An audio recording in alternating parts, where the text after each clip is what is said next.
Picture this. It's 1970, and the American muscle car war is at its peak. Detroit's factories are churning out fire-breathing monsters, but none command attention quite like the Plymouth Hemi Cuda, a car so bold, so unapologetically brutal in design, that even today, it makes modern supercars look tame by comparison. With its menacing shark-nose grille, wide, aggressive stance, and that legendary 426 Hemi V8 poking through the shaker hood, the Cuda wasn't just a car, it was a statement. But here's the ironic twist. Despite its reputation as one of the most fearsome muscle cars ever built, the Hemi Cuda wasn't exactly a speed demon by today's standards. In fact, with a 0 to 60 miles per hour time of around 5.6 seconds, it's slower than a 2024 Ford Mustang EcoBoost. So why does this car still sell for millions at auctions?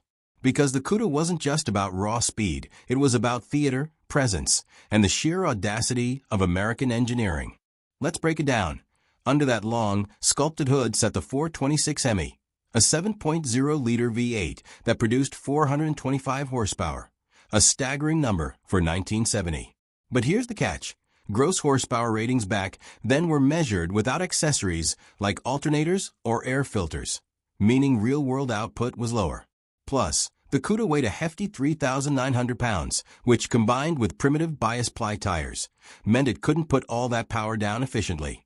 Yet, none of that mattered when you fired it up. The Hemi's roar was unlike anything else, a deep, earth-shaking growl that announced your arrival a block away.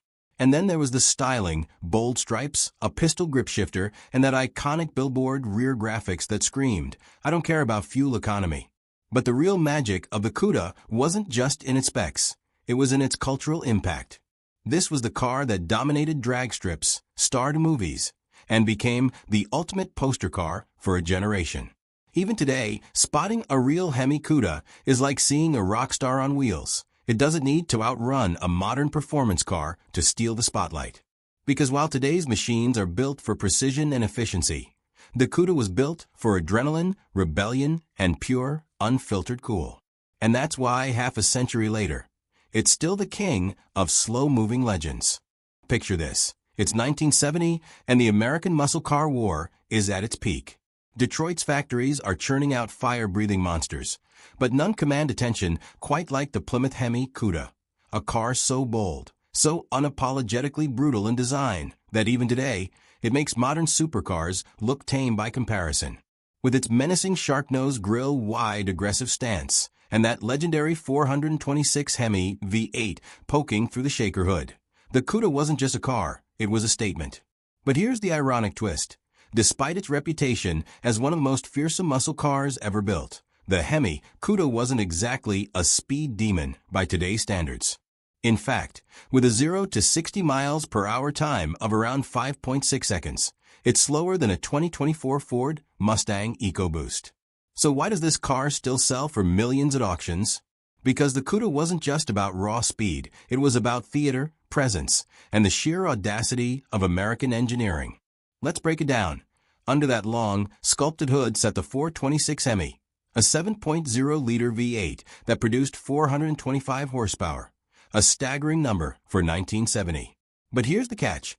Gross horsepower ratings back then were measured without accessories like alternators or air filters, meaning real-world output was lower. Plus, the Cuda weighed a hefty 3,900 pounds, which combined with primitive bias-ply tires, meant it couldn't put all that power down efficiently. Yet, none of that mattered when you fired it up. The Hemi's roar was unlike anything else, a deep, earth-shaking growl that announced your arrival a block away. And then there was the styling, bold stripes, a pistol grip shifter, and that iconic billboard rear graphics that screamed, "I don't care about fuel economy." But the real magic of the Cuda wasn't just in its specs, it was in its cultural impact. This was the car that dominated drag strips, starred movies, and became the ultimate poster car for a generation. Even today, spotting a real Hemi Cuda is like seeing a rock star on wheels. It doesn't need to outrun a modern performance car to steal the spotlight. Because while today's machines are built for precision and efficiency, the Cuda was built for adrenaline, rebellion, and pure, unfiltered cool. And that's why, half a century later, it's still the king of slow-moving legends. When the screaming chicken on the hood of the 1973 Pontiac Firebird Trans Am spread its wings across America's silver screens in Smokey and the Bandit, it didn't just create a movie star. It birthed a cultural phenomenon that would define an entire generation's idea of cool. This was the muscle car that somehow managed to be both outlaw and hero. A machine that looked fast standing still even as emission-strangled engines struggled to deliver on that promise. The 73 Trans Am represented peak 1970s automotive drama. Those flared fenders wide enough to land aircraft, the shaker hood scoop that seemed to breathe with a car's soul, and that iconic Phoenix decal that wasn't so much a badge as a battle cry. Underneath all that theater sat a 455 Super Duty V8 that, on paper, should have been terrifying. Except by 1973, the combination of new emissions controls and the switch to net horsepower ratings meant it produced just 250 horsepower, a far cry from its 310 horsepower 1971 predecessor. The result?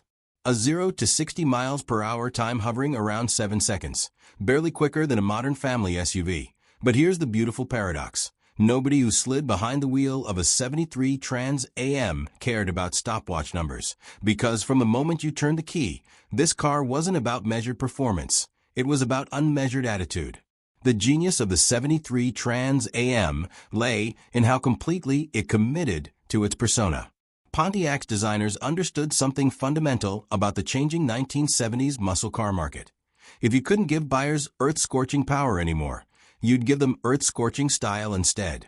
The cockpit was pure fighter jet fantasy, with a hood-mounted tachometer, a formula steering wheel thick enough to wrestle, and seats that hugged you like a wrestling partner.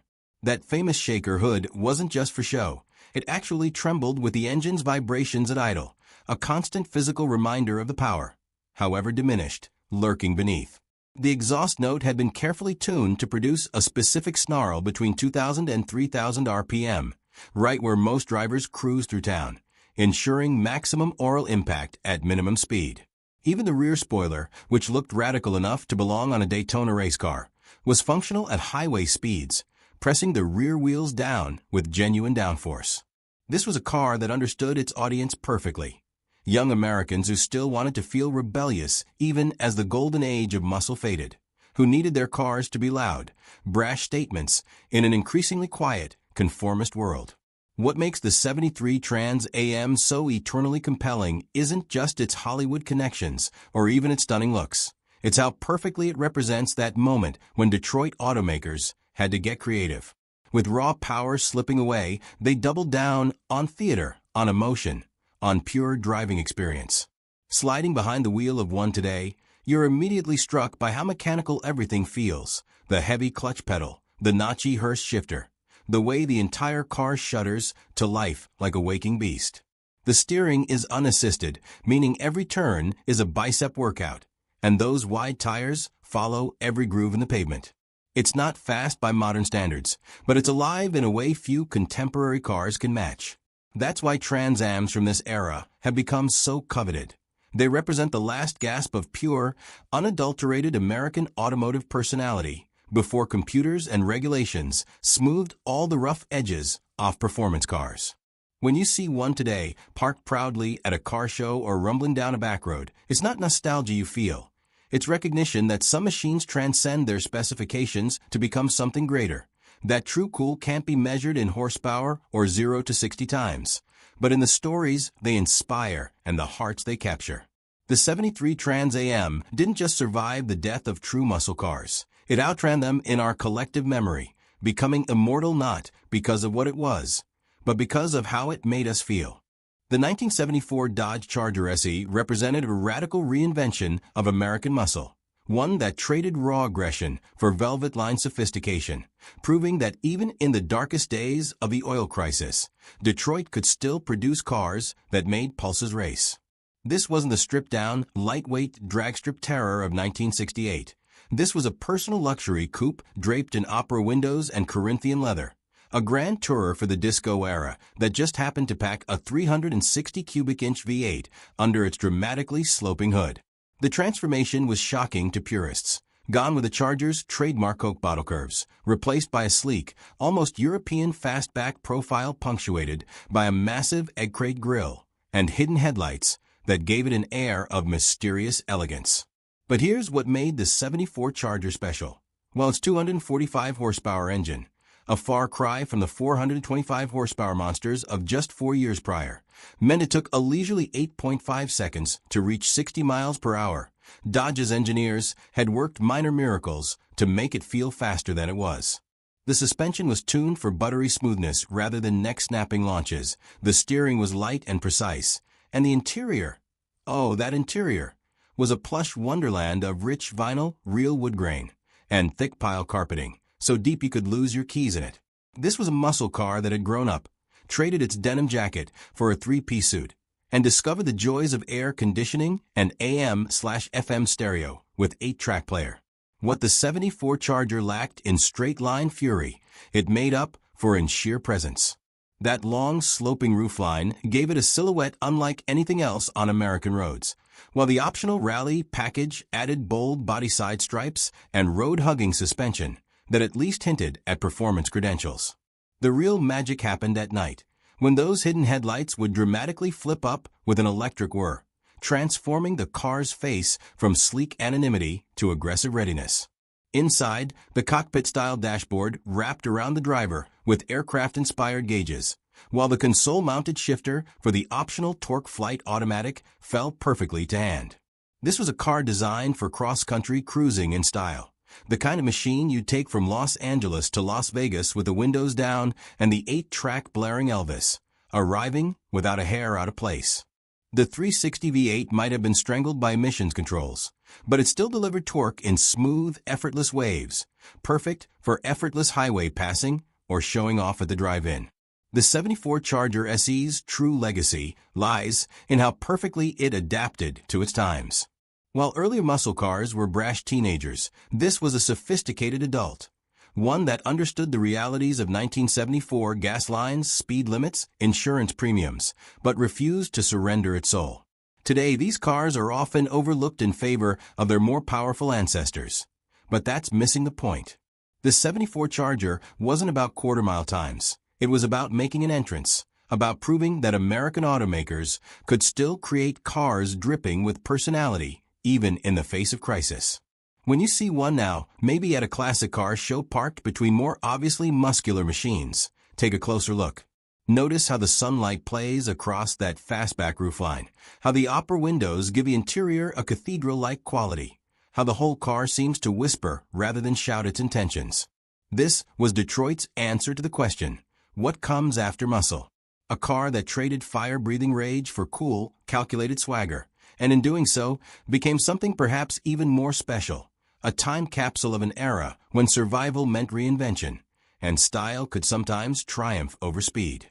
The 1975 Chevrolet Camaro LT arrived like the last flare of a fading fireworks show, still brilliant enough to catch your eye, but dimming under the weight of emissions regulations and America's shifting automotive priorities.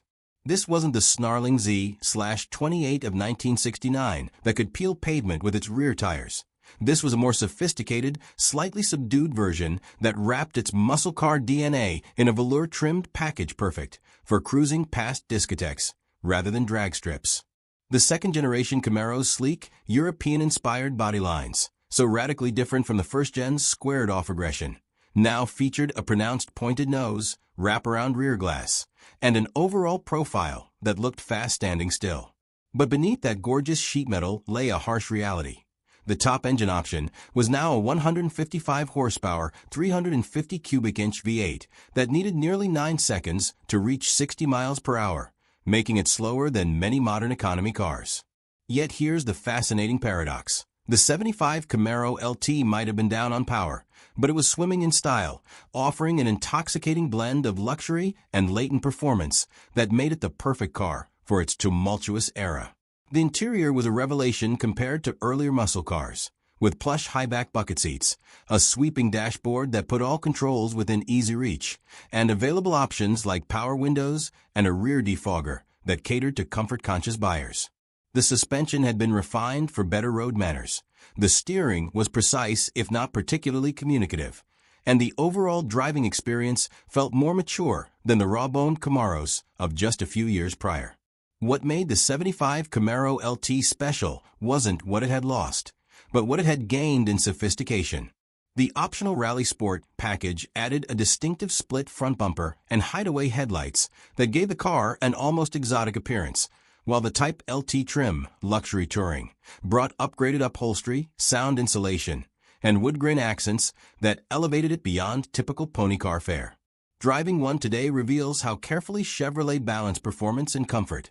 The small block V8 might have been strangled by smog equipment, but it still delivered torque in smooth, linear waves perfect for highway cruising, accompanied by a muted but purposeful exhaust note. The unibody construction felt solid and rattle-free compared to earlier muscle cars, while the available 3-speed automatic transmission shifted with butter-smooth precision. This was a car designed for the real world of 1975, where $1 per gallon gasoline still seemed expensive and the national speed limit had been reduced to 55 miles per hour, a world where showing up in style mattered more than winning stoplight duels. The 75 Camaro LT's enduring appeal lies in how perfectly it captured that mid-70s moment when American car culture was in transition. Parked next to its 1969 predecessor, it looks like a different species, sleeker, more worldly, less overtly aggressive. Yet there's an undeniable charm to its disco-era aesthetic, from the optional swiveling bucket seats to the rally wheels that filled the wheel wells just right. Today, these second-gen Camaros are finally getting their due as collectibles, appreciated not for earth-shaking performance, but for representing the last gasp of true American style before the malaise era fully took hold. When you slide behind the wheel of a well-preserved 75 LT, you're not just driving a car, you're experiencing a specific moment in time when muscle cars were evolving to survive, trading some brute force for daily drivability, and in the process, creating something perhaps more interesting. Vehicles that balance performance and luxury in ways their predecessors never imagined. The 1975 Camaro LT whispers rather than shouts its intentions, but sometimes, as any disco fan knows, the most memorable moments come not from the loudest beats, but from the perfect groove. When the 1976 AMC Pacer X rolled onto the scene, with its bubble-like silhouette and radical wide-body design, it didn't just challenge conventional notions of American muscle, it completely shattered them, creating a cult phenomenon that remains polarizing to this day. This wasn't some recycled Detroit iron with a big engine shoved under the hood. This was a spaceship that had crash-landed in the middle of the muscle car era, boasting the widest body of any production car in America, 77 inches, wider than a Cadillac Eldorado, and more glass area than a greenhouse, giving it an otherworldly presence that made every other car on the road look instantly dated. The Pacer X variant tried valiantly to inject some performance credibility into this unlikely package with sporty decals, a semi-functional hood scoop, and a 258 cubic inch inline-six that produced, well, let's call it an adequate 120 horsepower, good for a 0 to 60 miles per hour time that could best be described as eventual. But here's the brilliant paradox. The Pacer X wasn't about raw speed, clearly. It was about radical thinking, about what happened when an underdog automaker looked at the dying muscle car scene and decided to reinvent it entirely. The driving experience was unlike anything else from the era. That expansive windshield provided a view of the road that felt more like an IMAX theater than a car. The wide track gave it surprising stability in corners, and the unique passenger side door that was 4 inches longer than the driver's side to ease rear seat access showed AMC's quirky commitment to innovation. Inside, the Pacer X offered a surprisingly upscale environment with available leather seats, a sport steering wheel, and an optional glamour kit that included crushed velour upholstery and special lighting. Because if you're going to drive the automotive equivalent of a disco ball, you might as well go all in. What made the Pacer X truly special was how perfectly it embodied the mid-70s zeitgeist, a time when automakers were throwing ideas at the wall to see what would stick after the muscle car golden age had ended. AMC's designers had envisioned the Pacer as the car of the future, with features like a built-in roll cage hidden under the padding, doors that extended into the roof for easier entry/exit, and enough interior space to theoretically fit a 55-gallon drum, a fact AMC proudly advertised. The X package added just enough sporty pretense to make it appealing to younger buyers who wanted to stand out. The bold graphics, blacked-out trim, and rally wheels gave it an aggressive edge that played wonderfully against its otherwise friendly, bug-eyed appearance. Driving one today is an exercise in cognitive dissonance. The upright seating position feels more SUV than sports car. The six-cylinder engine's modest output requires careful planning for passing maneuvers, but the sheer novelty of the experience makes up for any performance shortcomings. That wide stance gives it planted handling, the light steering makes it effortless to maneuver, and the turning circle is tight enough to make parking this spaceship surprisingly easy. The Pacer X's legacy lies in its fearless weirdness. It represented the exact moment when American automakers realized they couldn't keep building the same old muscle cars, and AMC's response was to build something completely, gloriously different. Today, these cars attract attention wherever they go, not because they're powerful or rare, but because they represent a road not taken, a bold experiment in automotive design that prioritized imagination over horsepower. When you see a well-preserved Pacer X at a car show today, surrounded by more conventional muscle cars, notice how crowds still gather around it, drawn by its undeniable charisma and the stories it inspires. The 1976 AMC Pacer X proves that true automotive cool can't be measured in quarter-mile times or horsepower figures. Sometimes it's about having the courage to be different, to create something so boldly unconventional that nearly 50 years later, people are still talking about it.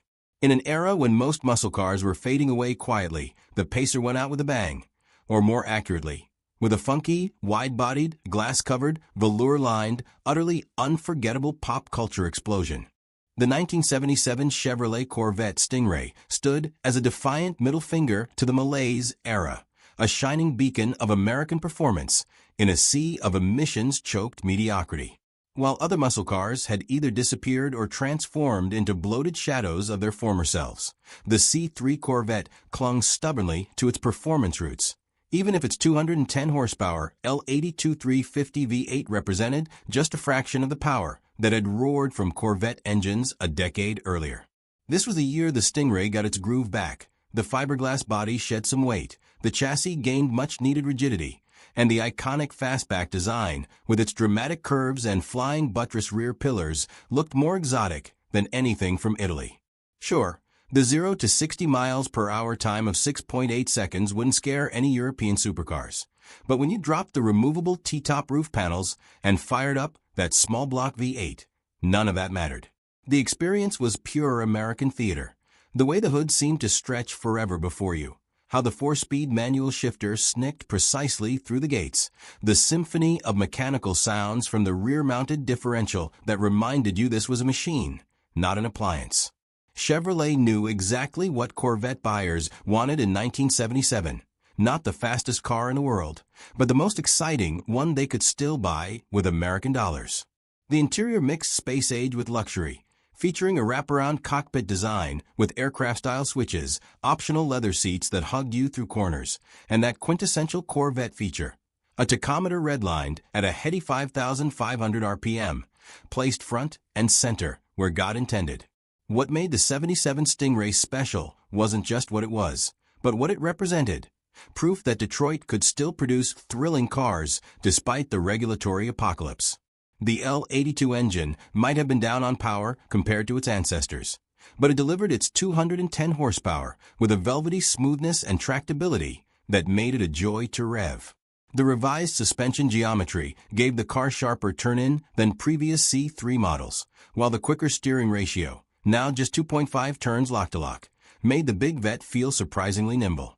Out on the open road, the Corvette came alive, the exhaust note building to a glorious crescendo, the chassis communicating every ripple in the pavement, the unassisted steering delivering feedback modern electric systems can only dream of replicating.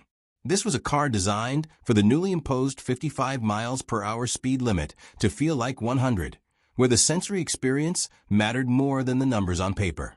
Chevrolet even offered a silver anniversary edition to celebrate the Corvette's 25th birthday, featuring two-tone silver paint and special badging that made an already head-turning car into a rolling piece of automotive jewelry. The 77 Corvette's true genius lay in its ability to make drivers feel like heroes despite the performance limitations of the era.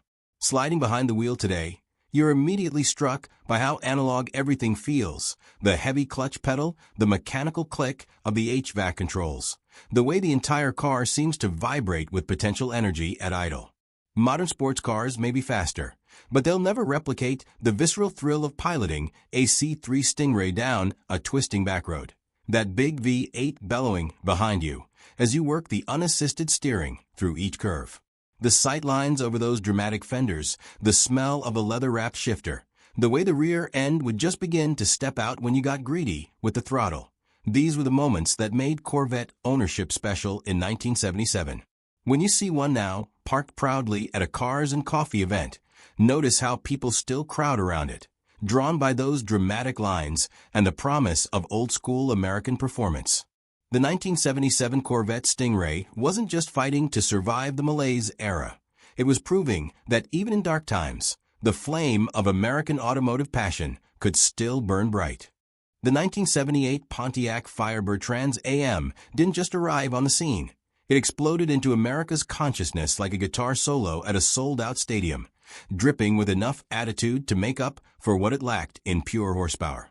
This was the year the Trans Am became a full-blown cultural icon, thanks largely to a little movie called Smokey and the Bandit, where Burt Reynolds' black and gold T/A slid into the nation's psyche and never left. With its screaming Phoenix decal stretching across the hood like a battle cry, those menacing honeycomb wheels, and a shaker scoop that trembled with every blip of the throttle, the 78 Trans Am was pure automotive theater. Under the hood, the reality was less dramatic. The once mighty 400 cubic inch V8 had been replaced by a 220 horsepower 6.6-liter, 403 cubic inch Oldsmobile engine in most models, while the rare W72 400ci Pontiac motor, now the last true Pontiac V8, mustered just 220 horsepower, a far cry from the fire-breathing monsters of 1970. But here's the magic trick Pontiac pulled off. They made it feel faster than it was. The exhaust note was tuned for maximum drama. The suspension was stiff enough to make every pothole feel like a performance event, and the 4-speed manual transmission or the optional 3-speed automatic delivered power with enough shove to at least pretend this was still the golden age of muscle. What set the 78 Trans Am apart wasn't just its looks, though my God, those looks, but how perfectly it embodied late 70s American car culture. This was a machine built for cruising the strip, for parking lot posing, for making an entrance at the drive-in. The cockpit was pure rock and roll fantasy, a formula steering wheel thick enough to wrestle, gauges that glowed like a jukebox at night, and those iconic chicken head knobs for the ventilation controls. The seats were upholstered in either velour or optional leather, with enough lateral support to keep you planted during spirited driving, or at least during enthusiastic lane changes. Pontiac even offered a special performance package with a W72 engine, functional hood scoops, and a dual snorkel air cleaner that gave the car a faint whiff of its high-performance heritage. On the road, the Trans Am was more show pony than racehorse. The steering was heavy but vague, the brakes required serious leg muscle, and the sheer weight of all that steel and glass meant acceleration was more steady pull than neck snapping. But none of that mattered when you were idling at a red light, the shaker scoop quivering as the loping cam sent vibrations through the entire car, drawing stares from every pedestrian within earshot. The 78 Trans Am's legacy isn't measured in quarter-mile times or top speeds. It's measured in cultural impact. This was the car that made teenagers plaster their bedroom walls with centerfold posters. The car that turned gas stations into impromptu car shows every time one pulled in for a fill-up.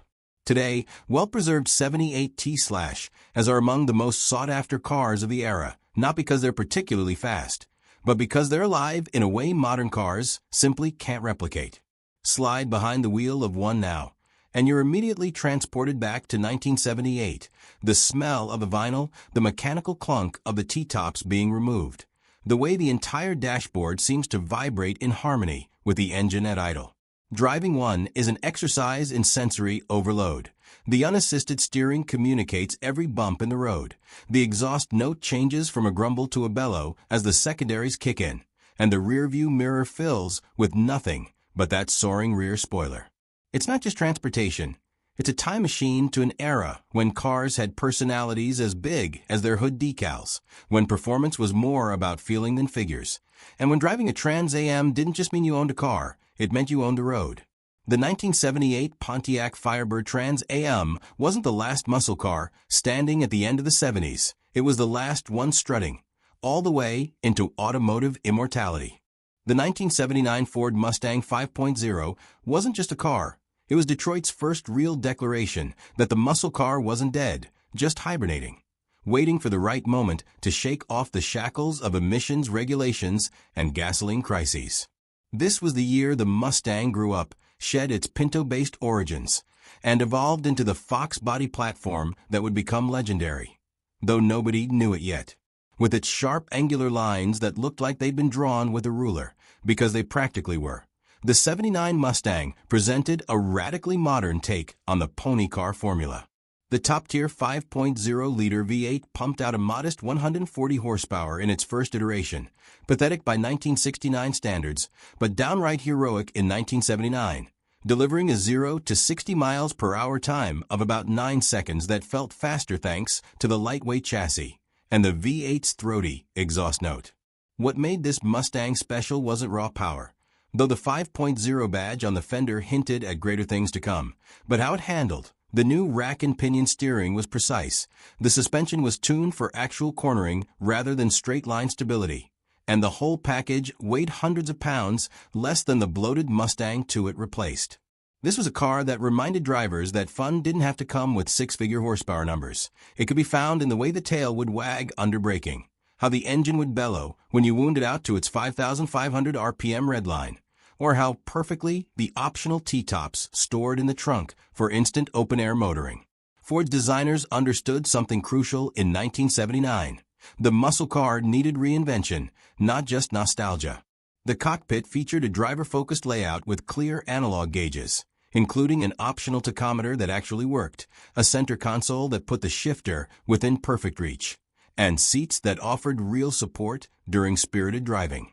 The exterior design mixed European influences with American muscle. The flush headlights, integrated bumpers, and fastback roofline gave it a modern edge, while the optional Cobra package added aggressive decals and a rear spoiler that hinted at performance potential.